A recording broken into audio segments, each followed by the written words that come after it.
Learn English through listening podcast. Section 4. Part of a lecture in a seminar. Good afternoon, everyone. This is the first seminar in preparation for our archaeological fieldwork in Namibia. We are fantastically lucky to have received partial research funding for this trip from our institute, so I shall expect 200% attention and participation from you all. First, in this seminar, I'm going to give a brief introduction to contemporary research on rock art.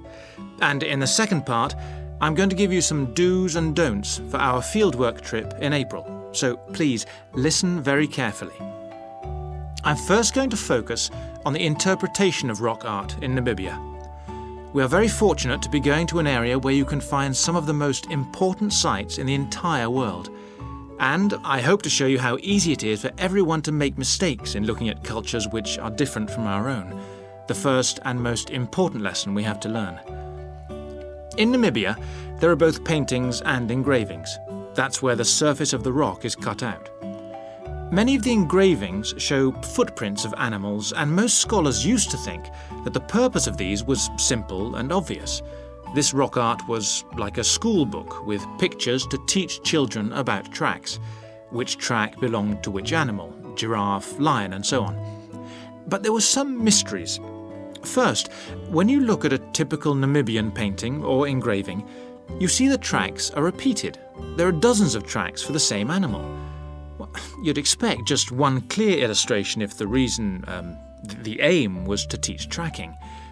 Now, there were two more problems.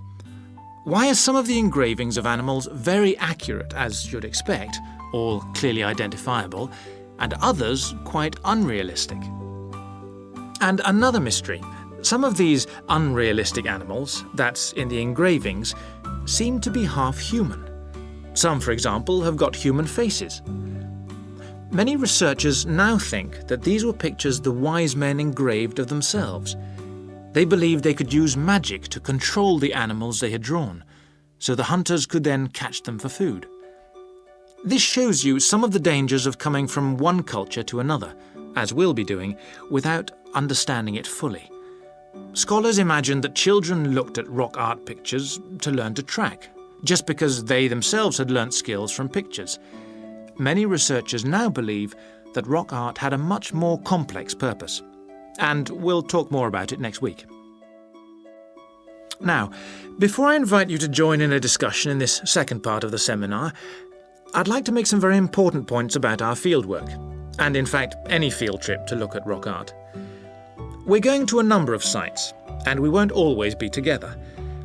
The single largest problem faced by people who manage the sites is, yes, I'm sure you've guessed, damage caused by visitors, even though it's usually unintentional.